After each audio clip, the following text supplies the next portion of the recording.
following content may contain visuals that are disturbing, graphic, or sensitive in nature.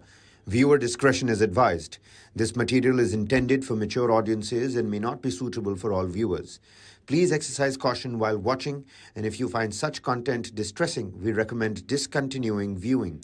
This disclaimer is provided to ensure awareness and to prioritize viewer well-being.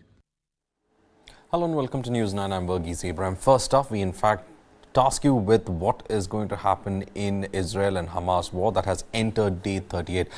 We understand that there is a series of statistics that's coming in which is quite disturbing. 11,078 Palestinians and 1,200 Israelis have been killed. What we understand is that 4,506 children have been killed in Gaza, one every 10 minutes on average. 46 IDF soldiers killed in ground operations, 247 Israelis being held hostage in Gaza, 579 aid trucks have been let into it. Netanyahu is pushing back against international calls for a ceasefire. Iran calls on Islamic nations to designate IDF as a terrorist organization. UN says that 3 nurses have been killed at the Al-Shifa hospital which was bombed. US strikes 2 locations in eastern Syria. And scrap deal to send Indian workers to Israel. Trade unions have said to the center. This is after Israel has seen a shortage of workers, especially from the Gaza region. Once the war had started, Israel had repatriated most of them, and therefore most of the work in construction industries have been pending, for which they've asked for Indian workers to take its place.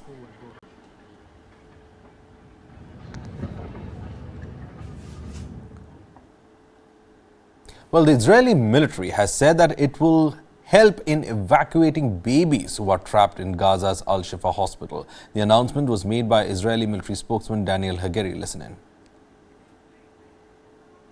We're speaking directly and regularly with the hospital staff.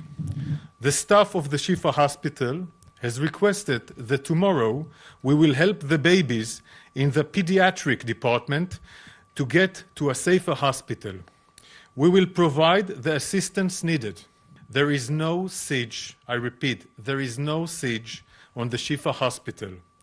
The east side of the hospital is open on El Wade Street for the safe pass of Gazans who wish to leave the hospital. Now, this announcement from Israel comes after several international humanitarian organizations called upon the Israeli government to cease the unrelenting assault on Gaza's health system. Our next report tells you more.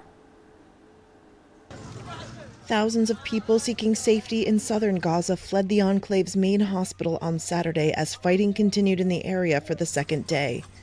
This man says he lost his son in gunfire and that he had to keep moving, leaving his body at the site. It's more of a war zone here. It's continuous bombardment for more than 24 hours. Speaking to Reuters by phone, Palestinian senior plastic surgeon Dr. Ahmed Al-Mokhalalati said most of the hospital staff and people sheltering at Gaza's largest hospital, Al-Shifa, had left, but 500 patients were still there. A Palestinian health ministry spokesman said Israeli shelling had killed a patient in intensive care, and fighting was limiting people's ability to move. Palestinian officials said 2 babies had died and dozens more were at risk after fuel ran out on Saturday. At a news conference, Chief Israeli military spokesperson Rear Admiral Daniel Hagari said the military will help evacuate babies trapped there. In this video released by the Israeli army, defense official Colonel Moshe Tetro says there are clashes between Israel Defense Forces troops and Hamas operatives around the hospital, but the Israeli military denied endangering it. Israel said earlier that doctors, patients, and thousands of evacuees who have taken refuge at the hospitals in northern Gaza must leave so it can tackle Hamas gunmen who it says have placed command centers under and around them. Hamas denies using hospitals in this way. Meanwhile, Hamas said it had completely or partially destroyed more than 160 Israeli military targets in Gaza, including more than 25 vehicles in the past 48 hours. But an Israeli military spokesperson said Hamas had lost control of northern Gaza. Israeli Prime Minister Benjamin Netanyahu repeated in a press conference on Saturday his aim that Israel take security control over Gaza for an indefinite period, saying we won't stop until the mission is completed. Dr. Rick Brennan, the regional emergency director of the World Health Organization, says the situation is desperate. 50% of those hospitals are non-functioning right now.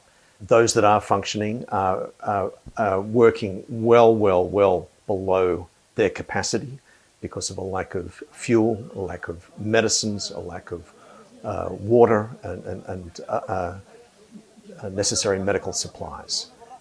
Doctors, nurses are completely exhausted and overwhelmed, and a number of the hospitals are under attack.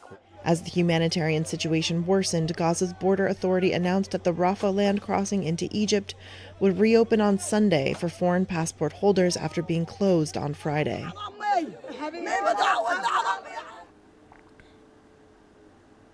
Leaders at the Arab League and OIC joint summit hosted by Saudi Arabia have called for an end to the war in Gaza and rejected justifying Israel's action against Palestinians as self-defense. The summit has condemned the Israeli aggression on Gaza Strip and termed the actions of the Israeli army as war crimes, barbaric and an inhumane massacre. At the beginning of the summit, Saudi Crown Prince Mohammed bin Salman said that the kingdom holds the Israeli authorities responsible for the crimes committed against the Palestinian people. We are witnessing a humanitarian catastrophe that demonstrates the failure of the Security Council and the international community to put an end to the flagrant Israeli violations of international laws and norms and international humanitarian law. It confirms the double standards and selectively in its application. What future do I speak of when Gaza is being destroyed? Every hour, tens of people die. What future do they want us to talk about? The only future that we can talk about, and this is the unifying position of the Arab and Islamic countries, is an immediate ceasefire. Iranian President Ibrahim Raisi, who is on his first trip to the Saudi Arabian Peninsula since the two countries mended its ties in March, called upon the Islamic countries to designate the Israeli army as a terrorist organization.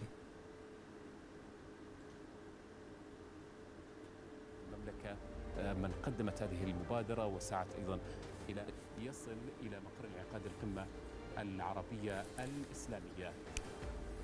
إذن في هذه اللحظات سمو ولي العهد الأمير محمد بن سلمان يستقبل الرئيس الإيراني إبراهيم رئيسي.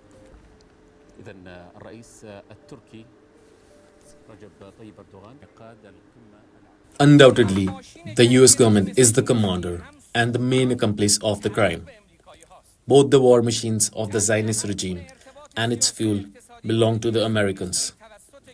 Cutting any sort of political or economic relations with the Zionist regime by the Islamic countries. In this regard, trade boycott against the Zionist regime, especially in the energy field, should be prioritized. Islamic governments should designate the army of the occupying and aggressor regime as a terrorist organization. Turkish President Recep Tayyip Erdogan renewed his call for an immediate ceasefire and said that Israel was taking revenge on Gazan babies, children and women. We are faced with a barbarism unprecedented in history, where hospitals, places of worship, schools and refugee camps, ambulances are bombed and civilians are massacred. According to the UN, in Gaza and Ramallah, 12,000 Palestinians have been killed, and 73% of them were women and children.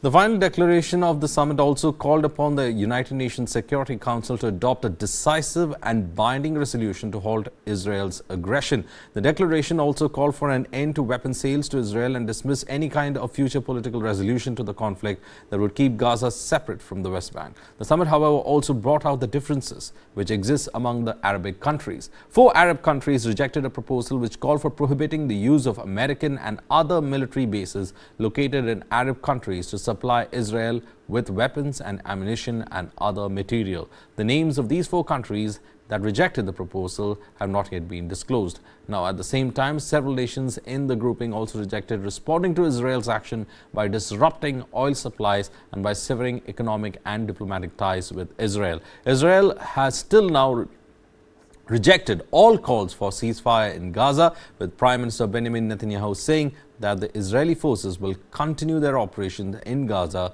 with full force.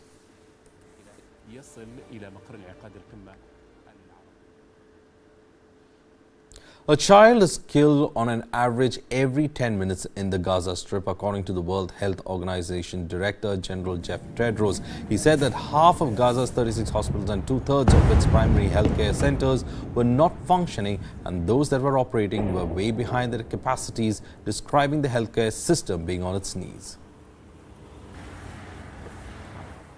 Tens of thousands of displaced people sheltering at hospitals, families crammed into overcrowded schools, desperate for food and water. More than 10,800 people have now been killed in Gaza, almost 70% of them women and children. On average, a child is killed every 10 minutes in Gaza. 1.5 million people have been displaced and are looking for shelter anywhere they can find it. But nowhere and no one is safe. 13 Palestinians were killed in an Israeli strike on a house in Khan Yunis. Health officials in Hamas-controlled Gaza said injured people and children were pushed to Nasser Hospital in ambulances and private vehicles. People were seen crowding into the hospital as doctors examined the wound that was covered by the immediate responders and tried to give them immediate medical aid. Most of the wounded were covered in dust as they were brought to the hospital. This particular visuals coming in from the Khan Yunis area.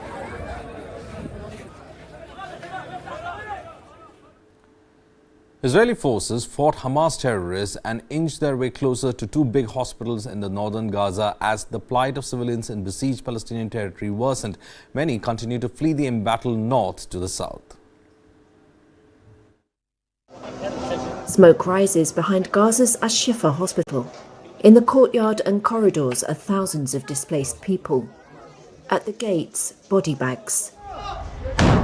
Israeli forces fought Hamas militants among ruined buildings in the north of the Gaza Strip on Thursday, inching their way closer to Al-Shifa and another main hospital in Gaza City. In the emergency room, this man says he and others tried to head south, but when they reached the road, a tank fired at them. Others fled along a frontline route.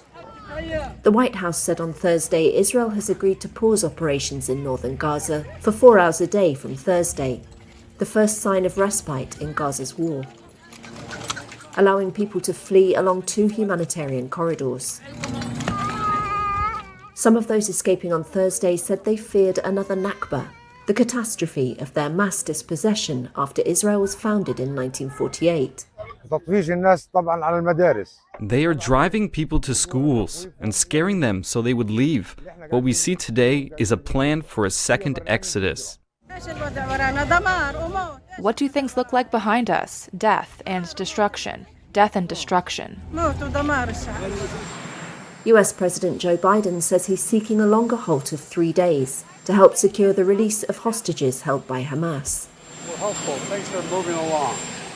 Israel unleashed its assault on Gaza in response to a cross-border raid by Hamas gunmen, who killed 1,400 people, mostly civilians, as well as kidnapping about 240.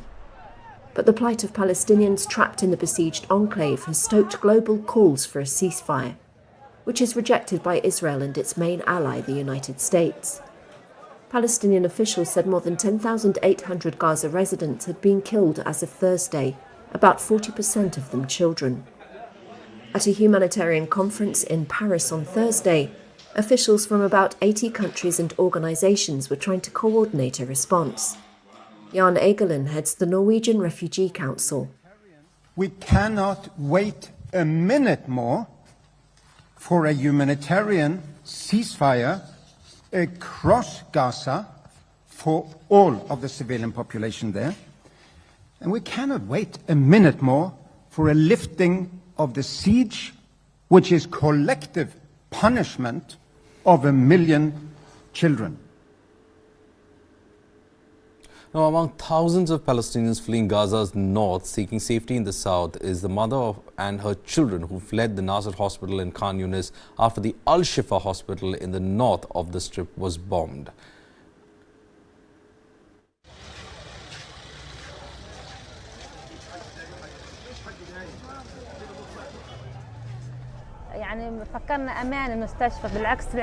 We thought the hospital was a safe place, but it wasn't. If we had stayed another 5 minutes, we would have been killed. They started to bomb us and we ran away from Al-Shifa.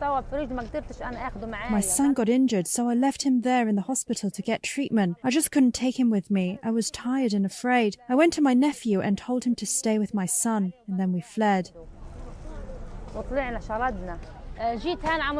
I came here to Nasser Hospital Complex for protection. And look, I am sitting on the side of the road. There is no space for me. My children and I are sitting on the ground, and we sleep on the street. I slept yesterday here on the street. I didn't know where to go. We walked 4 hours until our legs hurt, and our hands hurt because of the belongings that we were carrying. We were carrying our children and our bags.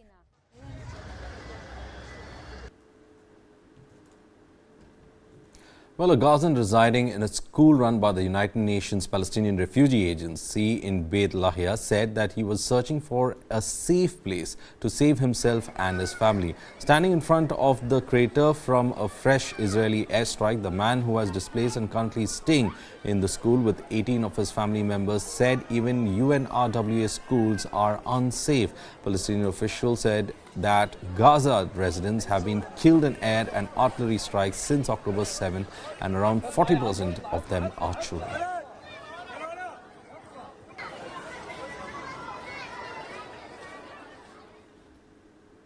With no circus of fare for the kids in the Gaza Strip, meet Ala Miqdad, the man who has taken up the responsibility to put a smile on children's faces. Miqdad gathered displaced children outside the Al-Shifa hospital and put on a clown show.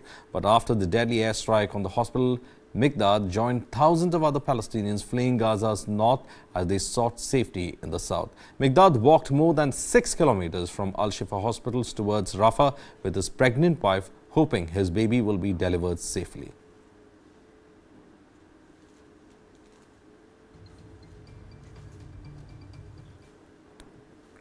Around 50 protesters demonstrated in Tel Aviv, calling for a ceasefire as Israeli forces' assault on the Gaza Strip rages on. They said that they were protesting the indiscriminate killing of civilians that have been seen in the past weeks by Hamas and IDF in the Gaza Strip. There were open calls for a ceasefire and release of the hostages. Placards read, "Ceasefire now and no winners in any war." We are here to protest against the indiscriminate killing of civilians that we are seeing in the past weeks by Hamas and by the F in the Gaza Strip. We are calling for a ceasefire now and release of the hostages and going towards a solution to this never-ending bloodshed and continued killing. For Palestinians, we want everyone that live inside the border and outside of it, whether it's within Israel, the Gaza Strip or the West Bank, to live in peace and equality. Pro-Palestinian protests have also been taking shape across the world, especially in the West. Britons gathered to demand ceasefire in Gaza on Armistice Day. Protesters gathered at the pro-Palestinian march in London and demanded a ceasefire from Israel's bombardment of the Gaza Strip. Government ministers had called for Saturday's march to be cancelled because it falls on Armistice Day, which marks the end of World War I and commemorates those killed in military action. British Interior Minister Suella Braverman said that protesters were hate marchers in remarks that attracted widespread criticism, but protesters said her words had the opposite effect. Armistice Day is supposed to be about the end of the war, and this is exactly what the people are for. This is the statement coming in from a 26-year-old protester. Meanwhile, in Australia, thousands of pro-Palestinian supporters rallied in cities across Australia calling for an end to the violence in Gaza. The protests marked the 5th consecutive week crowds have gathered in Australia since the start of the conflict in West Asia. You're committing genocide!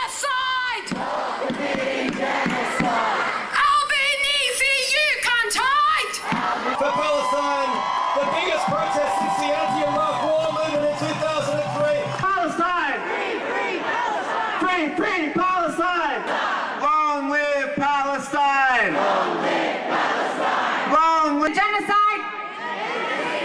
End the genocide! End the siege! End the genocide! End the siege! End the genocide! End the siege! End the genocide! Dual national Palestinians wait at the Rafah border crossing, hoping to evacuate to Egypt. Intense fighting between Israel and Hamas in the Gaza Strip has accelerated an exodus of people towards Gaza's south. Thousands remain trapped in Gaza's hospitals as Israel's air and ground campaign to destroy Hamas brings the fight to key medical installations.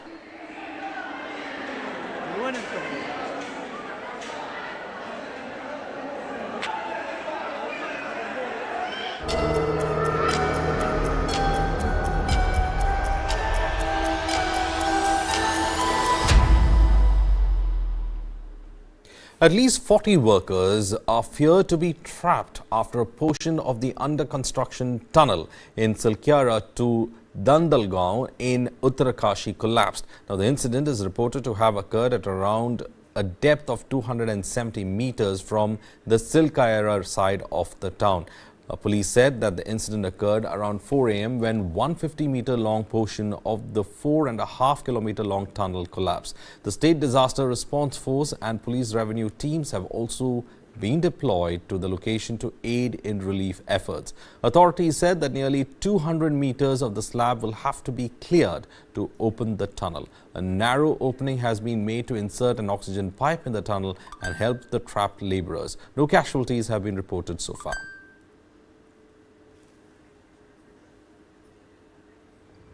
Let's take a look at how the Uttarkashi tunnel is to gain more insight into the unfortunate incident. The under-construction Uttarkashi tunnel is an engineering marvel located at the Char Dham route. It is one of India's most ambitious highway projects constructed by the NHIDCL.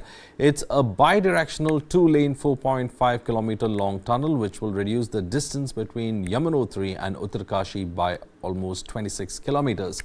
Now, the tunnel construction faces challenges given its terrain, topography, accessibility, climate and geology as well as the hydrogeology. 90% of the tunnels is being excavated in the phyllite, which is a very weak rock.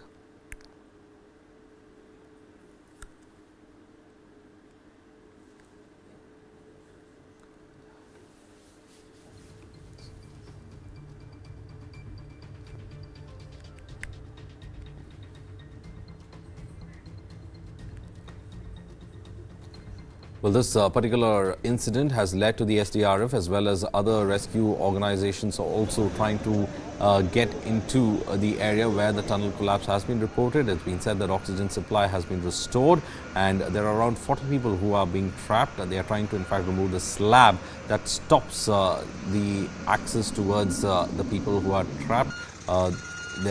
There is constant monitoring with regard to the rescue operations that is being carried out. Efforts are also there to in fact get in food and supplies as well. However, the authorities say that the primary aim is to ensure that the debris is immediately removed so that a passageway can be created for the rescue of the trapped workers.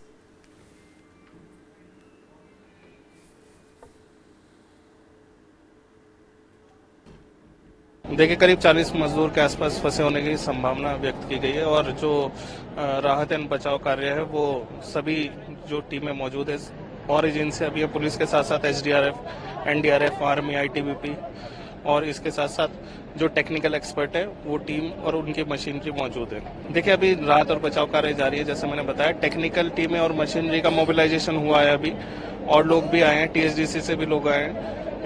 तो वो लोग जो है tunnel में रास्ता बनाने की कोशिश कर रहे हैं तो होपफुली हमें सफलता मिलेगी। देखिए उन्होंने सिग्नल देने की कोशिश की थी, जो अंदर टीम हमारी मौजूद है उनके द्वारा बताया गया कि उधर से सिग्नल दिया गया है। तो इसे ये एक अच्छी खबर भी है कि अब हम काफी उम्मीद करते हैं कि हमें सफलता मिलेगी। अंदर की सर अभी सर मकिंग चल रहा है, एक्सवेटर और लोडर से मकिंग चल रहा है, हाईवा से निकालते जा रहा है और बाकी सर निकाल रहा है और वो माल नहीं लगाया जा सकता है कि कितना वो माल गिरा है। अंदाजा लगाया जा सकता है कि 30-35 मीटर के लमसम वो टनल गिरने का अंदाजा है सर। और ये प्रोसेस सुबह करीब 5:30 बजे के लमसम ये घटना हुआ है सर। अंदर करीब 40 से 45 आदमी फंसने का सर। सुरक्षित है? जी जी सारे सुरक्षित है। कहा कि 4 बजे के लमसम ये वाटर पंप से अंदर से पानी आया है सर। उन लोग पानी ये सामने जो आप देख रहे हैं वो अंदर से मोटर से पानी आता है, तो उन लोग पानी करके इशारा दिया है सर। उससे साफ जाहिर होता है कि अंदर से आदमी सब सुरक्षित है।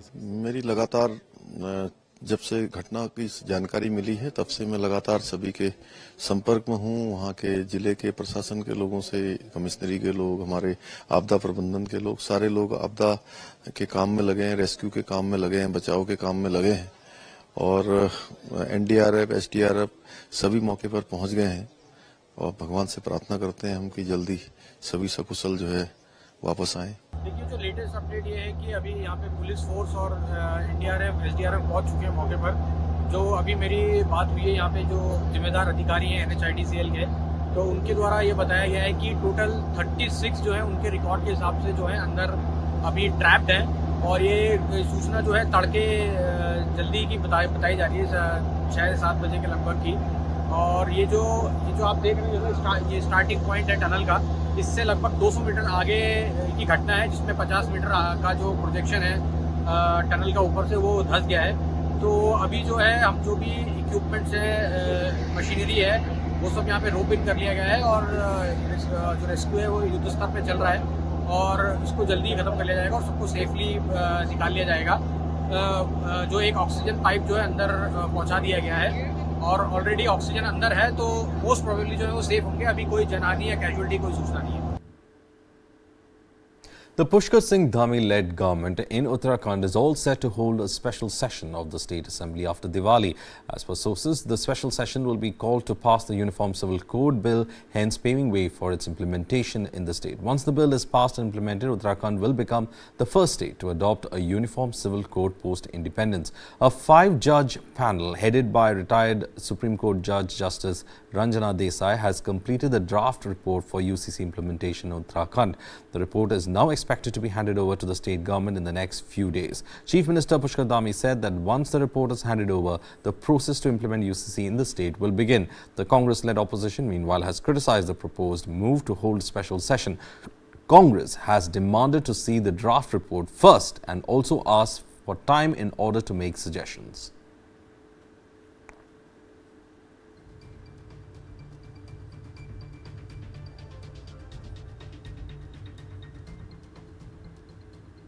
A thick layer of smog engulfed Delhi and its adjoining national capital region a day after bursting of crackers for Diwali. A thick haze was seen covering the roads that reduced visibility and made it difficult to see beyond a few hundred meters. The air quality index at several places in Delhi NCR was in the severe or severe plus category for the past several days. However, following the rainfall that happened on Friday, the average AQI is said to have moved towards the poor category.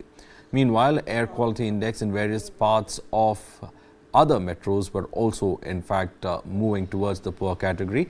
Air quality index in various parts of Chennai deteriorated to poor category according to the Central Pollution Control Board, while in Mumbai, certain parts of the city was engulfed in smog post-Diwali cracker bursting in certain areas.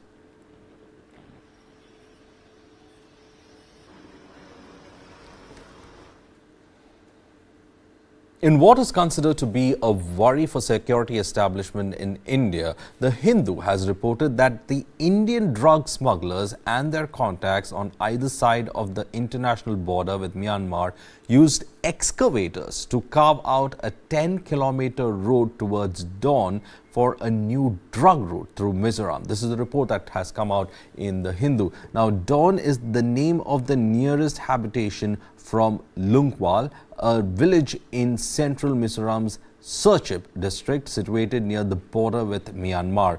Sleuths of the state's excise as well as the narcotics department are the ones who have said to have discovered this track, which is said to be from the Tiao River, which is the river that marks the borders with Myanmar. The new route is being marked by the drug mafia to avoid the ethnic conflict that's happening in Manipur. As per reports, the Indian and Chinese military ground commanders along the line of actual control have been holding interactions to rule out any untoward incident as the harsh months of winter approach. The talks come as both the forces brace for what will be the fourth winter since the start of a military standoff along the LAC, which began in the summer of 2020. Now, according to reports, several agenda-based interactions have been taking place at multiple points along the LAC for the past 10 days. The talks are being headed by local commanders at the level of brigade with the objective to sort out minor issues that may have cropped up and to prevent any incident during the coming winter months. These meetings are among the various confidence-building measures which were discussed during the previous Corps Commander level talks between India and China. More such kind of meetings are likely to take place over the next few weeks. And what the reports are saying is that the Indian Army has already started moving into the winter posture. Enhancement of the infrastructure is also being carried out in certain border areas as well. This as the Army continues to maintain adequate reserves in the sensitive areas along the LAC in order to be prepared to deal with a contingency that may happen.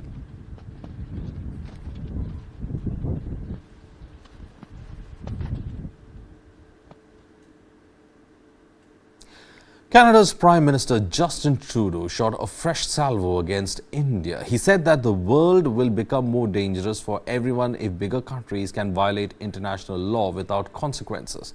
Now, ties between New Delhi and Ottawa have been hit ever since Trudeau accused India and its agents of involvement in the killing of Khalistani terrorist Hardeep Singh Nijjar. Nijjar was shot dead outside a Gurudwara in Canada's British Columbia in June. Nijjar was chief of the banned Khalistan Tiger Force. He was one of India's most wanted terrorists. India hit out at Canada, calling the allegations that were made by Trudeau as absurd and motivated. The Canadian Prime Minister was addressing the media at the launch of a countrywide smart energy grid when he responded to one of the questions posed on the matter by one of the reporters there.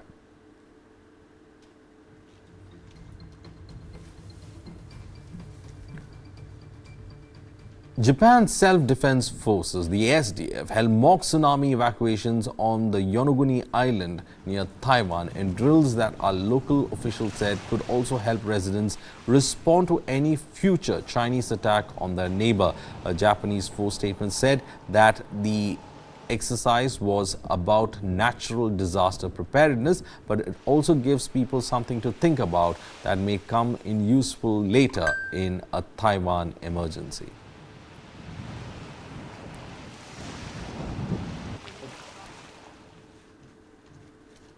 Well, President Joe Biden will meet Chinese President Xi Jinping face-to-face for the first time in a year on this Wednesday.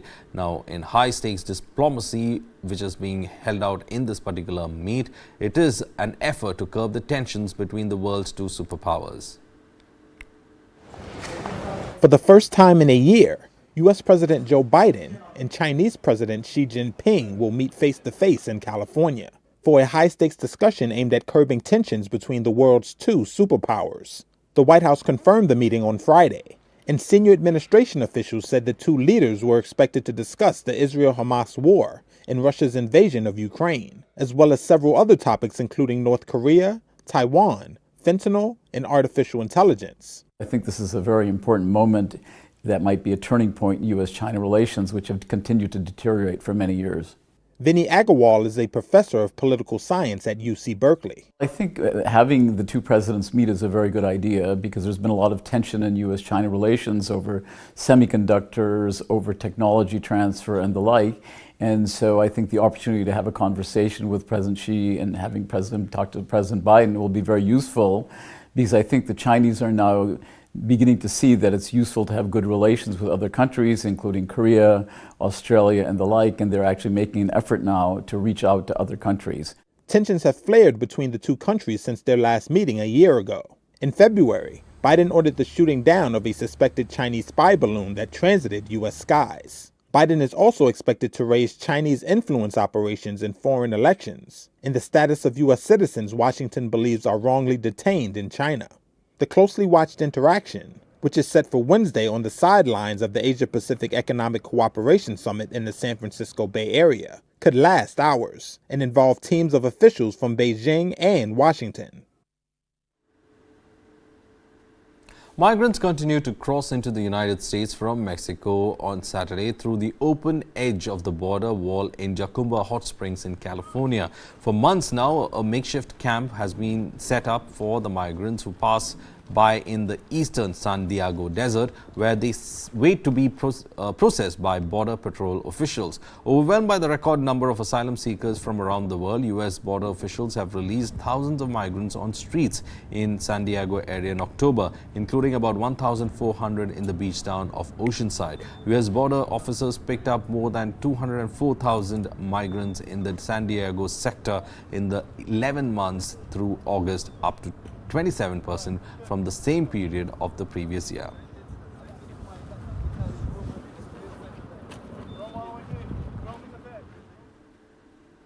Thousands of members and supporters of Chile's LGBTQ community joined the Equality March in Santiago to confront what they brand as political gridlock on the LGBTQ and anti-discrimination issues.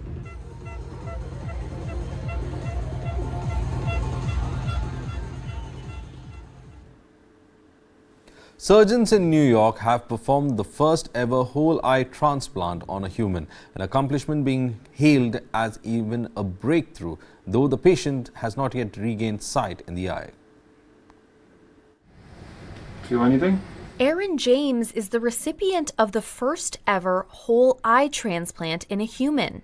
Though he hasn't regained sight in it yet, it's an accomplishment that's being hailed as a major medical breakthrough. The mere fact that we transplanted an eye is a huge step forward, something that within centuries has been thought about but's never been performed.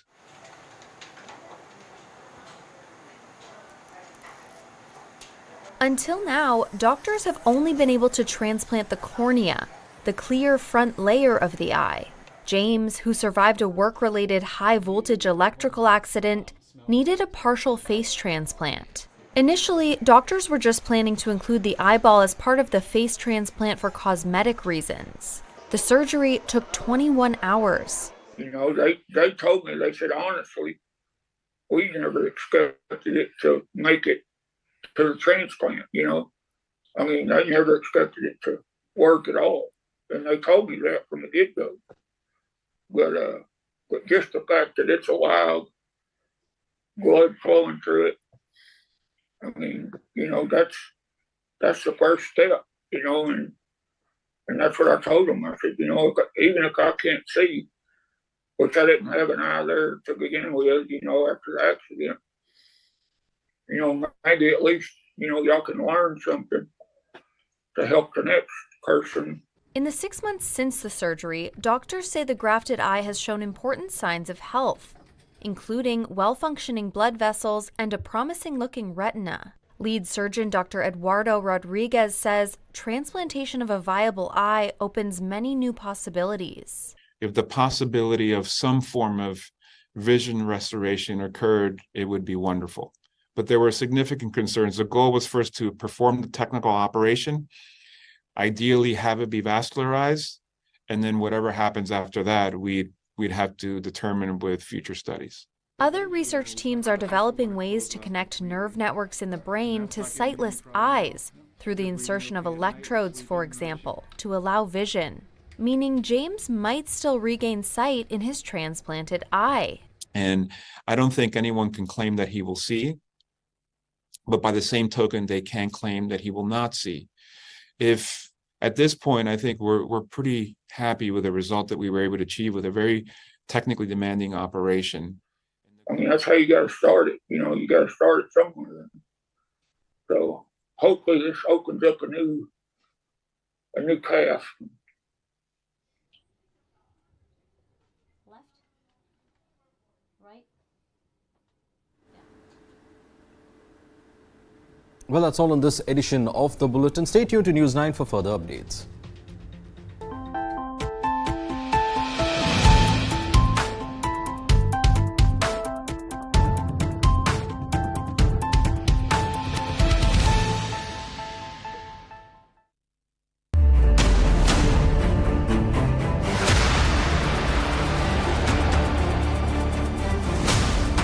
BrahMos.